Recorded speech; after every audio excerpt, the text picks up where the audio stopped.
بسم اللہ الرحمن الرحیم۔ السلام علیکم۔ حضرت ابو ہریرہ رضی اللہ تعالیٰ عنہ سے روایت ہے کہ رسول اللہ صلی اللہ علیہ وآلہ وسلم نے ارشاد فرمایا، ترجمہ: تم لوگ اپنے مرنے والوں میں سے کسے شہید سمجھتے ہو؟ صحابہ کرام رضوان اللہ تعالیٰ علیہم اجمعین نے عرض کیا، یا رسول اللہ صلی اللہ علیہ وآلہ وسلم، اے اللہ کے رسول، جو اللہ کی راہ میں قتل کیا جاتا ہے ہم اسے شہید سمجھتے ہیں۔ تو رسول اللہ صلی اللہ علیہ وآلہ وسلم نے ارشاد فرمایا، اگر ایسا ہو تو پھر تو میری امت کے شہید بہت کم ہوں گے۔ صحابہ کرام رضوان اللہ تعالیٰ علیہم اجمعین نے عرض کیا، اے اللہ کے رسول، تو پھر شہید اور کون ہیں؟ تو رسول اللہ صلی اللہ علیہ وآلہ وسلم نے ارشاد فرمایا، ایک جو اللہ کی راہ میں قتل کیا گیا وہ شہید ہے، دو جو اللہ کی راہ میں نکلا اور کسی معرکہ جہاد میں شامل ہوئے بغیر مر گیا، تین جو اللہ کے دین کی کسی بھی خدمت کے لیے نکلا اور اس دوران مر گیا وہ بھی شہید ہے، چار جو طاعون کی بیماری سے مر گیا وہ بھی شہید ہے، پانچ اور جو پیٹ کی بیماری سے مر گیا وہ بھی شہید ہے۔ راشد بن حبیش رضی اللہ تعالیٰ عنہ سے روایت ہے کہ رسول اللہ صلی اللہ علیہ وآلہ وسلم عبادہ بن صامت رضی اللہ تعالیٰ عنہ کی عیادت بیمار پرسی کے لیے تشریف لائے تو ارشاد فرمایا، کیا تم لوگ جانتے ہو کہ میری امت کے شہید کون کون ہیں؟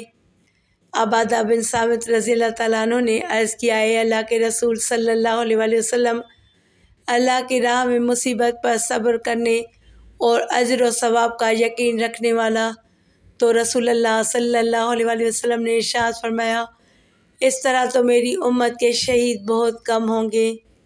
ایک اللہ عز و جل کی راہ میں قتل ہونا شہادت ہے، اور دو طاعون کی موت شہادت ہے، اور تین ڈوبنا یعنی پانی میں ڈوبنے سے موت واقع ہونا شہادت ہے، اور چار پیٹ کی بیماری شہادت ہے، اور پانچ ولادت کے بعد نفاس کی حالت میں مرنے والی کو اس کی وہ اولاد جس کی ولادت ہوئی اور اس ولادت کی وجہ سے وہ مر گئی اپنی کٹی ہوئی ناف سے جنت میں کھینچ لی جاتی ہے، اور چھ جلنا یعنی جلنے کی وجہ سے موت ہونا، اور سات سل یعنی سل کی بیماری کی وجہ سے موت ہونا شہادت ہے۔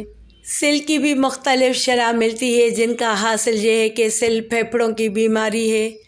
حضرت سعید بن زید رضی اللہ تعالیٰ عنہ سے روایت ہے کہ رسول اللہ صلی اللہ علیہ وآلہ وسلم نے ارشاد فرمایا، ایک جو اپنے مال کی حفاظت کرتے ہوئے قتل کیا گیا وہ شہید ہے، اور دو جو اپنے گھر والوں کی حفاظت کرتے ہوئے قتل کیا گیا وہ شہید ہے، اور تین جو اپنی جان کی حفاظت کرتے ہوئے قتل کیا گیا وہ شہید ہے، اور چار اپنے دین کی حفاظت کرتے ہوئے قتل کیا گیا وہ شہید ہے۔ مذکورہ بالا احادیث کی روشنی میں شہید کی مندرجہ ذیل اقسام سامنے آتی ہیں۔ ایک اللہ کی راہ میں قتل کیا جانے والا مسلمانوں کے یقینی اجماع کے مطابق یہ افضل ترین شہادت ہے۔ دو اللہ کی راہ میں مرنے والا یعنی جو اللہ کی راہ میں نکلا اور موت واقع ہو گئی، مثلاً غازی، مہاجر وغیرہ۔ تین مطعون طاعون کی بیماری سے مرنے والا۔ چار پیٹ کی بیماری سے مرنے والا۔ پانچ ڈوب کر مرنے والا۔ چھ ملبے میں دب کر مرنے والا۔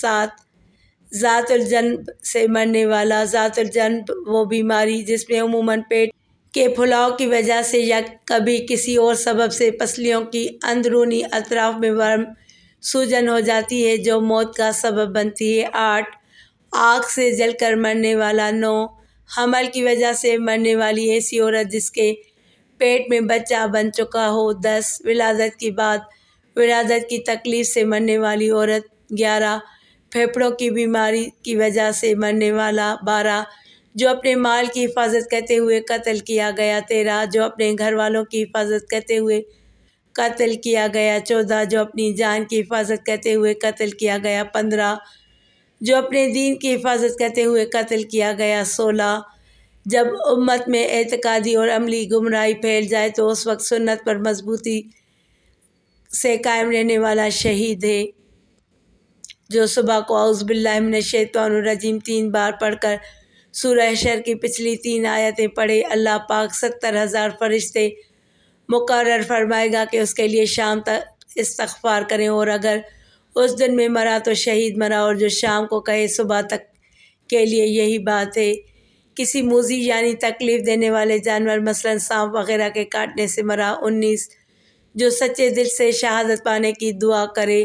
20 طلب علم میں مرنے والا شہید ہے، اور طلب علم میں مرنے والے سے وہ شخص مراد ہے جو حصول علم اور درس اور تدریس میں مشغول ہو، یا تصنیف اور تالیف میں مصروف ہو، یا کسی علمی مجلس میں حاضر ہو۔ جس شخص نے اپنی زندگی لوگوں کی مہمانداری اور خاطرداری اور خاطر تواضع میں گزاری، وہ شہید ہے۔ جو شخص میدان کارزار میں زخمی ہو کر مر جائے بلکہ کم سے کم اتنی دیر تک زندہ رہے کہ دنیا کی کسی چیز سے فائدہ اٹھائے، وہ بھی شہید ہے۔ جو مسلمان اپنے مرض میں حضرت یونس علیہ السلام کی دعا 40 مرتبہ پڑھے اور اس مرض میں مر جائے تو اسے شہید کا ثواب دیا جاتا ہے، اور اگر اسے چھٹکارا مل جائے تو وہ اس حال میں صحت مند ہوتا ہے کہ اس کی مغفرت ہو چکی ہوتی ہے۔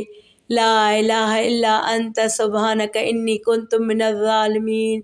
ہمارے پیارے آقا حضرت محمد صلی اللہ علیہ وآلہ وسلم نے ارشاد فرمایا، جو شخص مجھ پر 1 مرتبہ درود بھیجتا ہے اللہ تعالیٰ اس پر 10 بار اپنی رحمت نازل فرماتے ہیں۔ جو شخص مجھ پر 10 مرتبہ درود بھیجتا ہے اللہ تعالیٰ اس پر 100 مرتبہ اپنی رحمت نازل فرماتے ہیں، اور جو شخص مجھ پر 100 مرتبہ درود بھیجتا ہے اللہ تعالیٰ اس کی دونوں آنکھوں کے درمیان برات یعنی نفاق اور آگ سے نجات لکھ دیتے ہیں، اور اللہ تعالیٰ اسے قیامت کے دن شہیدوں کے ساتھ رکھے گا۔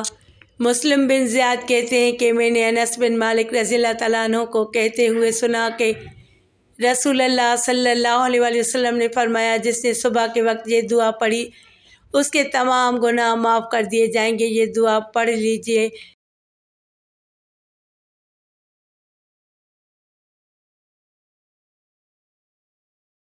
ترجمہ: اے اللہ، میں نے صبح کی، میں نے تجھے اور تیرے عرش کے اٹھانے والوں کو، تیرے فرشتوں کو اور تیری تمام مخلوقات کو گواہ بنا کر کہتا ہوں کہ تو ہی اللہ ہے، تیرے سوا کوئی معبود برحق نہیں ہے، تو اکیلا ہے، تیرا کوئی شریک نہیں ہے، اور محمد صلی اللہ علیہ وآلہ وسلم تیرے بندے اور تیرے رسول ہیں۔